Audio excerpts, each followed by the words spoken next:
Ranch Express Courier Private Limited. Domestic International Cargo. உங்கள் இல்லம் தேடி வந்து கொரியர் புக்கிங் டெலிவரி செய்து தரப்படும். போதிய பயிற்சி அளித்து முருகர் திருக்கோயில்களில் கந்தசஷ்டி பிராணங்களை கந்தசஷ்டி காலங்களில் பயிற்றுவித்து ஒப்புவித்து வருகின்றோம். அதன் தொடர்ச்சியாக 4வது ஆண்டாக இந்த திருக்கோயிலில் அருள்மிகு பார்த்தசாரதி சுவாமி திருக்கோயிலில் மார்கழி மாதத்தை முன்னிட்டு ஆண்டாள் நாச்சியார் அருளிச் செய்த திருப்பாவை பாசுரங்கள் இன்றைக்கு நானும் எங்களுடைய ஆணையாளர் ஸ்ரீதர் அவர்களும் இணை ஆணையாளர்கள் அன்பிற்கினிய ரேணுகாதேவி அவர்களும் மோகன சுந்தரம் அவர்களும் முல்லை அவர்களும் இந்த திருக்கோயிலுடைய துணை ஆணையாளர் நித்யா அவர்களும் ஒரு சேர இந்த நிகழ்ச்சியை இன்றைக்கு தொடங்கி வைத்தோம். புதிய முயற்சியாக திருக்கோயில்களில் கடந்த 16ஆம் தேதி அருமையண்ணன் ஆன்மீக சொற்பொழிவாளர் சுபிசிவம் அவர்கள் பங்கேற்ற ஒரு சிறப்பு வாய்ந்த நிகழ்ச்சி இந்த ஆண்டு துவங்கப்பட்டது. அந்த நிகழ்ச்சியுடைய தலைப்பே என்னவென்றால், நினைத்ததை நடத்தி தரும் நிறைவான வழிபாடு, கூட்டு வழிபாடு. திருப்பாவை போன்றவர்களை பிரசுரித்து பிரசங்கம் செய்து அவர்கள் பிரசங்கத்துக்கு வருகின்ற அர்ச்சகர்கள் ஓதுவார்கள் பாட உடன் மக்களும் சேர்ந்து பாடுகின்ற ஒரு அற்புதமான நிகழ்ச்சியை 16ஆம் தேதி தொடக்கி வைத்து அந்த பூஜையில் பங்கேற்ற அனைவருக்கும் இறைவனுடைய பிரசாதங்கள் வழங்கப்பட்டது. இன்றைக்கு கூட அதன் தொடர்ச்சியாக சென்னையிலே இருக்கின்ற பாரிமுனையில் நம்முடைய கந்தக்கோட்டம், அதேபோல் கச்சாலீஸ்வரர், ஏகாம்பரநாதர் போன்ற திருக்கோயில், சென்னமல்லீஸ்வரர் போன்ற திருக்கோயில்களில் இந்த நிகழ்ச்சி இன்று மாலை நடைபெறுகின்றது. அதிலும் ஏற்றத்தாழ்வு இல்லாமல், ஏழை பணக்காரன் என்ற வித்தியாசம் இல்லாமல், ஜாதி மத பேதங்களை கடந்த 14ஆம் தேதி நடந்த நிகழ்வில் இஸ்லாமியன் கூட அந்த நிகழ்ச்சியிலே பங்கேற்ற ஒரு அற்புதமான நிகழ்வு நடந்தது.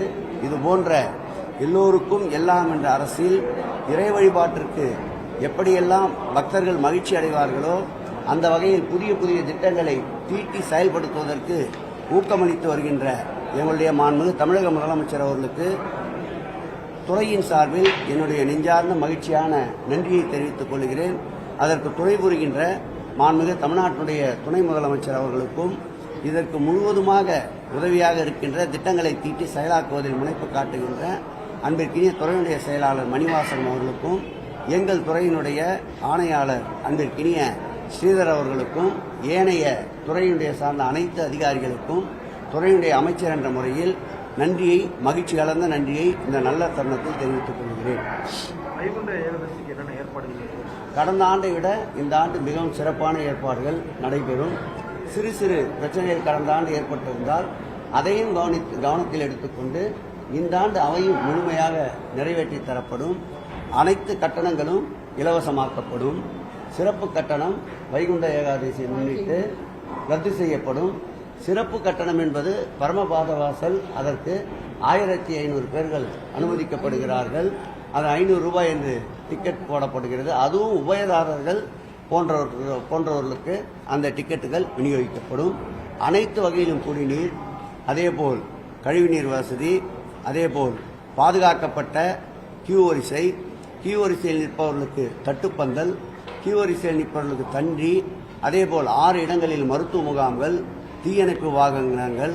ஒவ்வொரு ஷிப்டிற்கும் கடந்த முறை ஒரே ஷிப்ட் இருந்ததை 2 ஆண்டுகளுக்கு முன்பு 2 ஷிப்டுகளாக மாற்றினோம். இந்த ஆண்டு 3 ஷிப்டுகளாக மாற்றுவதற்கு உத்தேசித்துள்ளோம். ஒவ்வொரு ஷிப்டிற்கும் 600 காவலர்களை தருவதாக காவல்துறை மேன்மிகு ஆணையாளர் அருண் அவர்கள் தெரிவித்திருக்கின்றார். அந்த வகையில் 1800 காவலர்கள் போதிய பணியில் இருப்பார்கள். 6 மருத்துவ குழுக்கள் இடம்பெறும். 16 இடங்களில் பாதுகாக்கப்பட்ட குடிநீர்கள் அமைக்கப்படும். அதேபோல் ஆம்புலன்ஸ் திடீரென்று தேவைப்பட்டால் அதற்கு 3 இடங்களில் ஆம்புலன்ஸை நிறுத்துவதற்குண்டான வசதிகள் மேற்கொள்ளப்பட்டிருக்கிறது. தீயணைப்பு துறை வண்டியோடு தீயணைப்பு வீரர்கள் தயாராக இருப்பார்கள். கடந்த ஆண்டை விட இந்த ஆண்டு அதிகமான பக்தர்கள் வருவார்கள் என்று எதிர்பார்க்கப்படுகிறது.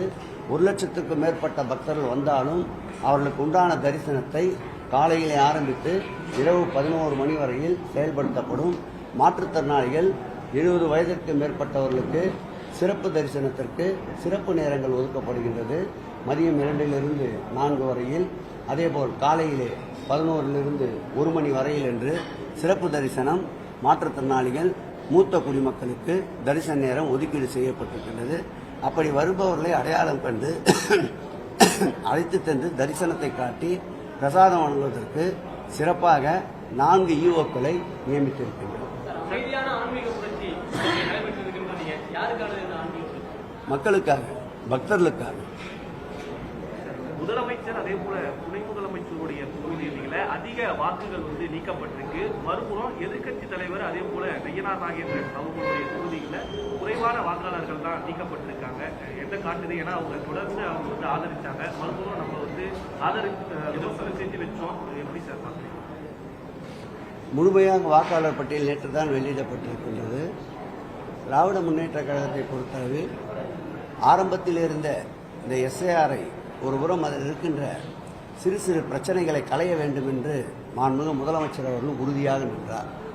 அதில் முதலமைச்சருடைய இந்த எஸ்ஐஆர் நிலைப்பாட்டை பொறுத்தவரை தாரக மந்திரம் என்னவென்றால், வாக்களிக்கின்ற உரிமை இருக்கின்ற எவரும் வாக்காளர் பட்டியல் இடம்பெறாமல் இருக்கக்கூடாது, வாக்களிக்கின்ற தகுதியில்லாத யாரும் வாக்காளர் பட்டியல் இடம்பெற்றுவிடக்கூடாது. இதுதான் திராவிட முன்னேற்ற கழகத்துடைய தாரக மந்திரம். அதற்காகத்தான் இந்த எஸ்ஐஆருக்கு முன்பே பாகம் வாரியாக BLA2க்களை முழுமையாக நியமித்த ஒரு இயக்கம் தமிழ்நாட்டிலே திராவிட மாடல் ஆட்சி, எங்கள் உயிரினும் மேலான திராவிட முன்னேற்ற கழக தலைவர் தலைமையேற்றுக்கின்ற திமுகவில் மட்டும்தான். அதேபோல் BLA2க்கள் இல்லாமல் ஒவ்வொரு பூத்திற்கும் 10 BLCக்களை நியமனம் செய்து அதற்கு தொடர்ந்து எங்களுடைய வழக்கறிஞர் பிரிவினுடைய செயலாளர் அருமையண்ண நின்னா இளங்கோ அவர்களை அனைவருக்கும் வகுப்பு நடத்த சொல்லி வகுப்பிலே அனைவரையும் பட்டை தீட்டிய வைரமாக வைத்திருக்கின்றோம். அவர்கள் முழுமையாக இந்த வாக்காளர் பட்டியல் வெளியான பிறகு களத்திற்கு செல்லுவார்கள். ஒரு வாக்காளர் கூட வாக்களிக்கின்ற உரிமை இருக்கவர்களை விடுபடாமல் பாதுகாப்போம். கிட்டத்தட்ட தமிழ்நாடு முழுவதுமே 97 லட்சம் வாக்குகள் வாக்காளர் நீக்கப்பட்டதா சொல்றாங்க. எப்படி தேர்தல் எதிர்கொள்ள போறோம்? ரொம்ப விளக்கமாக சொல்ல போனதுன்னா, நான் சார்ந்திருக்கின்ற துறைமுக தொகுதியில் கூட இதுவரையில் 1,05,000க்கு மேல் வாக்குப்பதிவு நடைபெறவில்லை. தற்போது ஒட்டுமொத்த வாக்காளர் எண்ணிக்கை 1,11,000 பதிவு செய்யப்பட்டிருக்கின்றார்கள். ஆகவே இருக்கின்ற வாக்காளர்களை வைத்துத்தான் தேர்தலை நடத்த வேண்டும். விடுபட்டிருந்தால் அவர் குறிப்பிட்டிருக்கின்ற இந்த ஜனவரி 9ஆம் தேதிக்குள் விடுபட்டவர்களை வாக்காளர் பட்டியல் சேர்ப்பதற்குண்டான அனைத்து முயற்சிகளையும் திராவிட முன்னேற்ற கழகம் மேற்கொள்ளும். எங்களுடைய முதலமைச்சர் வழிகாட்டுகிறார். கடந்த தேர்தலில் திமுக போலி வாக்குகளை வைத்து ஆட்சியை பிடித்தது. திமுகவுடைய கனவு மண்ணோடு மண்ணாக 2011, 2016 தொடர்ந்து 2 முறை ஆட்சி அமைத்தது அதிமுக. அதற்கு என்ன கூற்றை இந்த எடப்பாடி பழனிசாமி சொல்ல போகிறார்?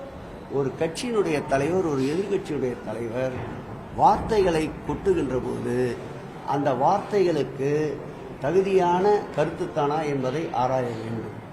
அவர்கள் ஆட்சியில் இருந்தபோது இதே வாக்காளர் பட்டியலை வைத்துத்தானே ஆட்சிக்கு வந்தார்கள். அப்படி என்றால் அன்றைக்கு போலி வாக்காளர்கள் திமுக பக்கம் இருந்திருந்தால் அவர்கள் எப்படி ஆட்சிக்கு வர முடியும்? இதை ஊடக நண்பர்கள் தயவு செய்து அவரிடமே கேள்வியாக கேளுங்கள். தான் தேடி பிறரை நம்பா என்ற பழமொழிக்கு இந்த கூற்று உகந்ததாக இருக்கும். இப்போ தமிழ்நாட்டை விட பீகாரில் அதிக சட்டமன்ற தொகுதிகள் இருக்கு. ஆனால் பீகார்லேயே 65 லட்சம் தான் நீக்கிறாங்க. ஆனால் பீகார் ஒப்பிடும்பொழுது கம்மியாக இருக்கக்கூடிய சட்டமன்ற தொகுதிகளில் கிட்டத்தட்ட 98 லட்சம் நீக்கியிருக்காங்க. அதை எப்படி திரும்பவும் சொல்லுகிறேன், எங்களுடைய முதல்வருடைய கொள்கை, திராவிட முன்னேற்ற கழகத்துடைய கொள்கை, தகுதியான வாக்காளர்கள் யாரும் வாக்காளர் பட்டியலில் விடுபடக்கூடாது, தகுதியில்லாத வாக்காளர்கள் யாரும் வாக்காளர் பட்டியலில் இருந்துவிடக்கூடாது என்பது எங்களுடைய கொள்கை. அதற்குண்டான கால நீட்டிப்பு இன்னும் இருக்கின்றது. அதற்குண்டான முழு முயற்சியில் தீவிரமாக களத்திலே திராவிட முன்னேற்ற கழகம் நிற்கும். ஏமாற்றியவர்களை ஏமாற்றக்கூடும் தேர்தலாக வரக்கூடிய 2026 தேர்தல் தமிழிசை தேர்தல். நிச்சயமாக தமிழிசைக்கு தொடர்ந்து பாவம் அந்த அக்கா மீது நான் நிறைய மரியாதை வைத்திருக்கிறேன். எங்கு திருக்கோயில் பார்த்தாலும் பாசத்தோடு இருப்போம். ஆனால் தொடர்ந்து அவருக்கு பாரதிய ஜனதா ஏமாற்றத்தை தான் தந்து கொண்டிருக்கின்றது. வாக்காளர் பெருமக்களும் ஏமாற்றத்தை தொடர்ந்து அவர்களுக்கு தேர்தலில் தந்து கொண்டுதான் இருக்கின்றார்கள். அந்த விரக்தியில் அந்த ஏமாற்றத்தை வேறு பக்கம் திருப்புகிறார்கள். அந்த ஏமாற்றத்துக்கு உரியவர், அந்த பிம்பத்திற்கு சொந்தக்காரர் அக்கா தமிழிசை தான். அவர்தான் வருகின்ற 2026 சட்டமன்ற தேர்தலிலும் ஏமாறப் போகிறார். அவர் சார்ந்திருக்கின்ற கட்சியும் தமிழக மக்கள் அவர்களை ஏமாற்றப் போகிறார்கள். சார், நம்ம இந்த கடந்த 4 வருஷத்துல அறநிலையத்துறை சார்பா 7000க்கு மேற்பட்ட ஏக்கர் நிலங்களை நம்ம 7,000 9,000 கோடி வந்துச்சு. 9,000 கோடிக்கு மேற்பட்ட நிலங்களை மீட்டதான் நம்ம அறிக்கையெல்லாம் பண்றோம். ஆனா ஒவ்வொரு முறையுமே அந்த பொதுநல வழக்கு உயர்நீதி மதுரை பெஞ்சில் விசாரணைக்கு வரும்போது நீதிபதிகள் என்ன சொல்றாங்கன்னா, அறநிலையத்துறை சார்பாக இருக்கக்கூடிய அனைத்து நிலங்களையும் கையகப்படுத்துறத அறநிலையத்துறை தாமதமா செயல்படுது. ஒவ்வொரு வழக்கிலையுமே ஆணையர், இணை ஆணையர்கள் நேரடியாக விசாரணை பண்ணணும்னு சொல்றாங்க. எந்த அளவுக்கு மக்களுடைய வாழ்வாதாரம் என்பதை நாம் கணக்கிட்டு பார்க்க வேண்டும். நீதிமன்ற உத்தரவுக்கு அடிபணிந்து நீதியின் சட்டத்தின் ஆட்சி நடைபெறுகின்ற ஒரு மாநிலம் என்றால் மாண்புமிகு தமிழக முதல்வர் தலைமையில் இருக்க இந்த மாநிலமாகத்தான் இருக்க முடியும். 40 ஆண்டு 50 ஆண்டு குடியிருப்பவர்களுடைய வாழ்வாதாரத்தையும் கணக்கிட்டு நீதிமன்ற உத்தரவையும் செயல்படுத்த வேண்டும் என்ற நோக்கத்தினால்தான் சில நீதிமன்ற உத்தரவுகள் தாமதப்படுத்தப்படுகின்றதை தவிர மறுக்கப்படுவதில்லை. நிச்சயமாக நீதிமன்ற உத்தரவுகளை ஏற்று மக்களுடைய நலனையும் கருத்திலே கொண்டு நிச்சயமாக நீதிமன்றத்தின் உத்தரவுகள் செயல்படுத்தப்படும். திருப்பரங்குன்ற விவகாரம் தொடர்ந்து கிட்டத்தட்ட ஒரு 4 நாள் மேல விசாரணை போயிட்டு இருக்கு. இந்த பிரச்சனையை பர்டிகுலரா எதிர்கட்சியில் கையில் எடுக்கிறதுக்கான காரணம் என்ன நினைக்கிறீங்க? என் அப்பன் முருகன் திராவிட முன்னேற்ற கழகத்தினுடைய தலைவர், திராவிட மாடல் ஆட்சியின் நாயகனோடு இருக்கின்றார் என்பதற்காகத்தான் இதை ஊதி பெரிதுபடுத்த நினைக்கின்றேன்.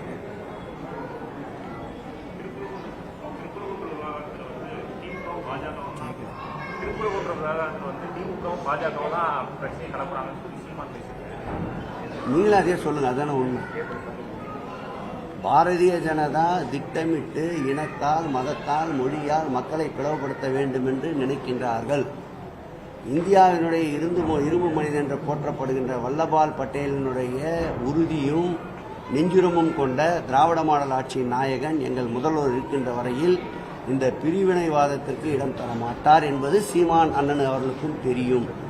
அரசியலுக்காக, பேட்டிக்காக, அரசியல் களத்திற்காக திமுகவையும் இதில் இணைத்துக் கொள்கிறார்.